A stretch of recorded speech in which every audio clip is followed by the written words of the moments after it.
Welcome to Country Fried Rock. This week we're talking with T. Hardy Morris, frontman for Dead Confederate, as well as part of the Diamond Rugs indie rock supergroup. Morris is also known for his solo work, with a brand new album out from T. Hardy Morris and the Hard Knocks called Drownin on a Mountaintop, out now on Dangerbird Records. You're listening to Country Fried Rock, and I'm your host, Sloan Spencer. Where are you now? I still live in Athens. But you're originally from Augusta? Yep, that's where I was born and raised, down just outside of Augusta, but yeah, essentially. We used to float the river, and we would moon everybody as they went across the I-20 bridge. You're a pretty busy guy with not just solo projects, but some band things as well. What has led to this most recent album that just came out? Kind of a natural progression of things. I'd made a solo record a couple years ago and kind of did a little more slowed down acoustic-y songs that I had. And I don't know, my friend Matt Stossel, who plays pedal steel, we had kind of explored a little bit. I'm a big fan of the pedal steel and the way it works within songs. And I just wasn't quite through exploring the pedal steel and the ways it could work within the songs that I write. So we took it a step further and kind of did more of a rock and roll version, just see what came about. And Drownin on the Mountaintop's where we wound up. It kind of bummed our Dead Confederate drummer, and so that took it to a place where it had to be a little more heavy-handed, and it was a lot of fun. I noticed in the background, we are unintentionally having an Adam Landry year on Country Fried Rock. Was your connection to him via Diamond Rugs? Yes, exactly. I first met Adam when we did the first Diamond Rugs record. We just kind of spoke the same language in the way we liked to create music and just recordings in general, just kind of the same ethos as far as recording and just kind of letting it happen. And he's got a good ear to kind of help us sift through the songs, because I'll come in with a lot of stuff, a lot of ideas, and we kind of can focus on certain ones. And he's just easy to work with for me in the way I like to work. This one we did actually in Athens. We wound up mixing a little bit over at his place in Nashville, but we recorded it here at a studio called Chase Park. Had a lot of good records come out. I was expecting my daughter essentially any day, so we kind of had to record it here, proximity. Congratulations. Thanks. I've done a little bit of touring since she came. Even that's had to slow down a good bit. Shoot out and do a few and come home. It's nothing too extensive. There's a lot of dates, but it's they're not all just back to back 3 months at a time or whatever like I used to do. With so many different projects going on, how do you filter songs? Usually I just kind of know right off the bat. It just has the feel of where it should wind up. Every once in a while they'll cross paths, but for the most part, it's all in my head. I don't really know how to explain it, but I can just kind of tell where it needs to wind up. We were saying originally there's some changes from the sound of audition tapes to this record with Drownin on a Mountaintop. And it's not just instrumentation. How do those come about for you? You kind of hinted that perhaps they developed a bit with Adam Landry. We had done, when we did the first Diamond Rugs record, there was a song called Country Mile that kind of had this heavier verse, kind of stoner rock verse, and then it veered off, and the chorus was country. Mm-hmm. Well, I called it the country part.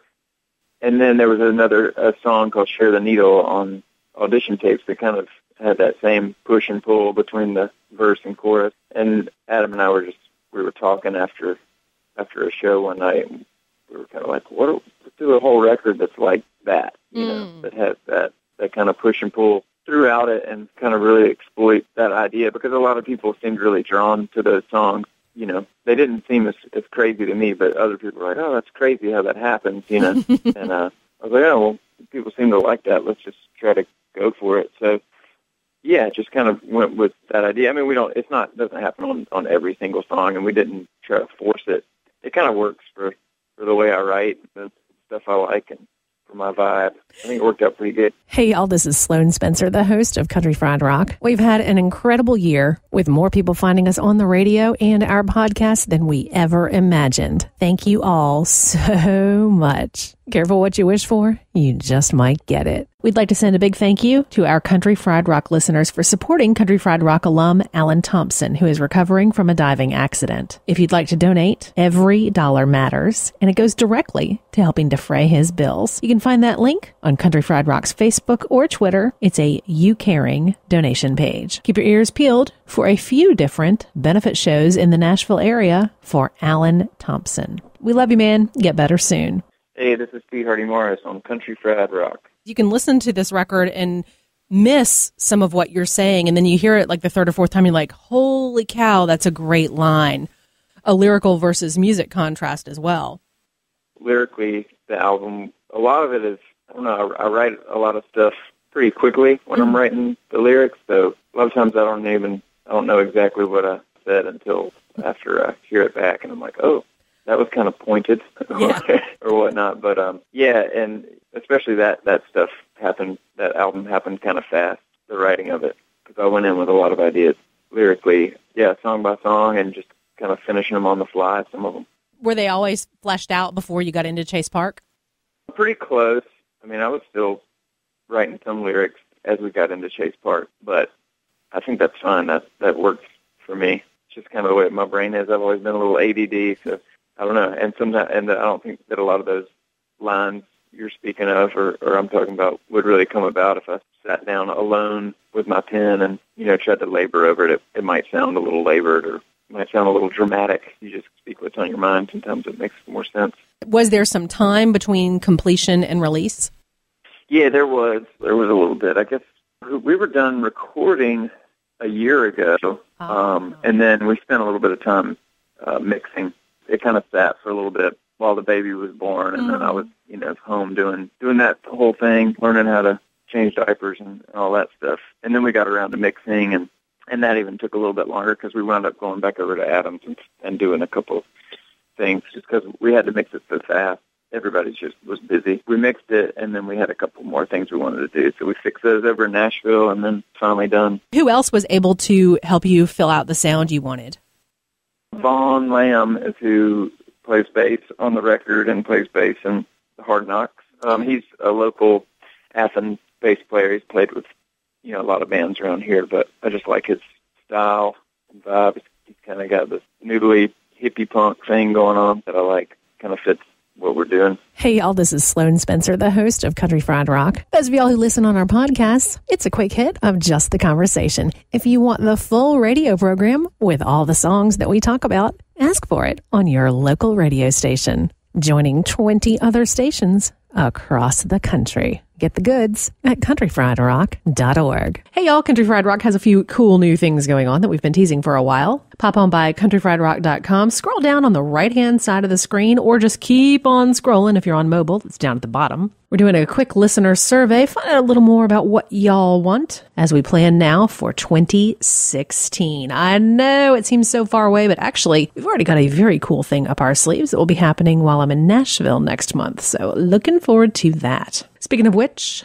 lots of Country Fried Rock alums are going to be playing Americana Fest in September, and we'll be hanging out that week. Come on by and say hello. Hey, this is T. Hardy Morris. Get more info at t.hardymorris.com. What kind of stuff was speaking to you? Because you can hear a lot of different things going on in the different songs on this record specifically. I got a little Nirvana on some of it. Oh, yeah.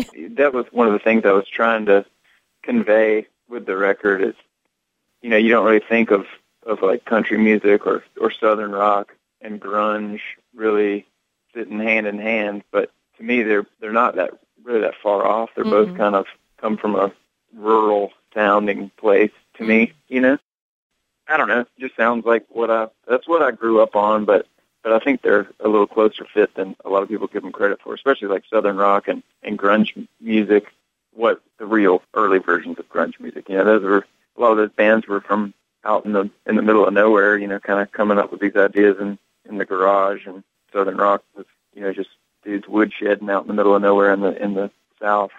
I don't know. They're just both kind of rural. So I thought that the pedal steel and that country sound works a little better than you might think with the heavy-handed side of grunge.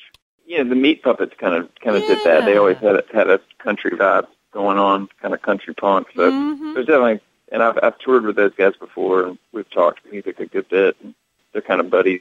And I mean, it's a lot of the album's a little more heavy-handed than Meat Puppets, but I kind of they're often a band that I kind of have a touchstone in the studio that I kind of, when I hear back a song, I'm like, I wonder if Kurt and Chris would like this song. I'm like, yeah, I think they would. There's a particular song I want to ask about. Who is the other voice on? It's either Quiet or Quieter? That's Justin Collins, who was the other producer on the record. Justin co-produces a lot of stuff with Adam. He did audition tapes and the Diamond Rug stuff. He's also a musician, singer-songwriter over in Nashville. His stuff's awesome. It's really good. How have some of those relationships come around for who you get to go on tour with? Well, I've known the Drive By Trucker guys for a long time from Dead Confederate, touring with them. They took us to the West Coast the first time we ever toured on the West Coast. And we just always have kept in touch, Patterson and I specifically. He's been kind of a good proponent of my stuff, solo stuff, and Dead Confederate. And so, it's just, I don't know, I feel like we're the band that when they just have to go do some one-off shows, they're always like, hey, you want to come play? That's just a local connection. They live here. And then the stuff I'm doing with Delta Sphere, we're only doing a couple shows, but I'm doing some stuff out with them. They're doing a tour where they're bringing, like, buddies on stage with them to do, like, a handful of songs. Fun. And I'm doing a couple of those shows with Delta Spirit, which I think also, like, Ian O'Neill from Deer Tick and some folks are doing it as well. But I just know Matt kind of through the Deer Tick guys. I met him over in Nashville at a Delta Spirit show that I had gone to with John and Robbie Deer Tick. And then he actually came in and played keys and sang on a song on audition tapes. Matt did. So we kind of hit it off through that, and then emailed me a while back and was like, you want to do these Delta Spirit shows? Cool. Want to do that for fun and camaraderie? I'm your host, Sloan Spencer. You can keep in touch with us on Facebook, but I really like Twitter, where we are at Country Fried Rock, ending with R-O-K. And if you want to see pictures of my shoes, my dog, and my lunch, stop by Instagram. But whatever way you like to hang out, stop by and say hey. Oh yeah, I'm so excited to tell y'all about this. A while back I mentioned we were going to have a new way for bands to submit to this program. It's been a great problem to have, but I've been getting so much email I can't even get to the critical things. So for several weeks we're going to be working with Reverb Nation on a special submission page that's called a Country Fried Rock Opportunity. To make it easy for you, I put a direct link on countryfriedrock.com. All you need to do is click on the category that says contact. And then when it says for musicians, you'll have the direct link to the Reverb Nation page. The coolest part is a lot of y'all are truly emerging bands working on your very first recordings, completely out of the loop of our circle of friends, and we love it. Thank you so much to all of y'all who have found us in this one short week we've been doing it. Looking forward to a ton more great music and featuring these bands soon. Hey, this is T. Hardy Morris. You can find my new album, Drownin on a Mountaintop, anywhere great records are sold. Speaking of which, you have some other opportunities to make music with some friends in different ways. How are those things going for you? New connections in music kind of, they get me excited. Not that other stuff gets like old or boring. It's just, I don't know. I just like the adventure of meeting new people and hearing what they bring to the table and it's different sounds. And I kind of know where I'm going to go. So it's nice to know where it's going to go with it, Is Dead Confederate on permanent hiatus? No, we're planning to record again soon. We hang out all the time here in town. We just played a show at the Georgia Theater, which was great. Oh, cool. Yeah, and so we're always together, and we're just trying to find the right time to record. Everybody stays pretty busy, and, of course, I wind up staying busier than I actually think I am. Just trying to find the right time to do it, but it'll happen. How did Dangerbird Records come around? That's actually a Dead Confederate connection there. Jenny Sperandeo, who is the president over at Dangerbird, she worked on some publicity stuff for Dead Confederate back in like 2008, 2009.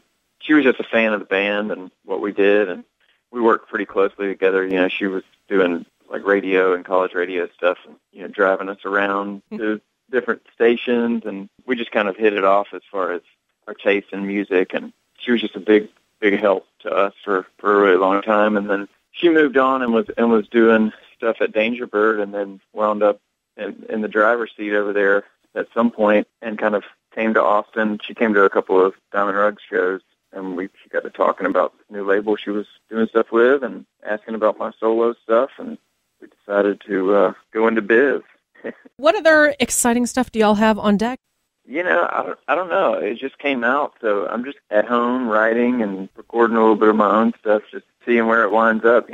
We'll see how the shows go, see if people show up and if, if they're excited about it or what. I don't know. These days it's so crazy. You don't know how many people are going to hear it or not. Every day is just this giant tidal wave of information and music on the internet where you're like, I don't know, is it floating in the wave or is it getting washed over? Who knows? So we'll just see if it floats and then do the shows and, hopefully people dig it. But I don't know where I'll go next sonically. I really like what we did, but I also don't, you don't want to do the same thing twice. We kind of rode that pony. We'll see where it goes next, but I'm writing a lot, figuring out what I'm going to do. I'll write a good bit. I sit down with the guitar a good bit. So, yeah, I think the better stuff might come in waves, but there's always something there. Is this album available on vinyl? Yes. Ooh, tell me a little bit about that. Well, had all the artwork going, and I don't know. I proposed to Jenny and the label, can we do this on white vinyl? They said absolutely. Came about. Tell me a little bit about the artwork. It was a mock-up idea that I had drawn up. I'd kind of done a takeoff of a Leon Russell album cover for an album of his called Hank Wilson's Back. I did a mock-up of it, and then my friend Carl, his daughter, sewed it together. It's actually sewn. Wow. Pretty cool, yeah. That's really cool. Yeah. Oh, I can't even remember the last time we had a sewn album cover. That's incredible. Yeah, she did it. She's like 16. That's amazing. Yeah. I had done a mock-up of it, and it was like done. We were about to go to the presses with it and have it all go, and then Carl emailed, was like, hold on, call off the dogs. Emma, his daughter, she's like, she actually sewed it last night, sent it over, and we were like, oh, well, there you go. That's the one. The hand done. That's amazing. Yeah. What a great story. Well, very cool. Well, T. Hardy Morris, thank you so much for being with us on Country Fried Rock. Yeah, no problem. Thank you. Safe travels. Bye-bye. All right. countryfriedrock.org. Copyright 2015. All rights reserved. Our 2015 bed music is from Drivin' and Cryin's debut album, Scarred But Smarter. Got a great band you want to hear on Country Fried Rock? The best thing to do is tweet us at Country Fried Rock. That's Country Fried, R-O-K. You can subscribe to our weekly podcast on iTunes. Just search Country Fried Rock. Country Fried Rock radio programs are distributed to public radio through the Public Radio Exchange, prx.org. Our Country Fried Rock stinger is from Steve Soto and the Twisted Hearts. Ever he been helping us some country fried rock.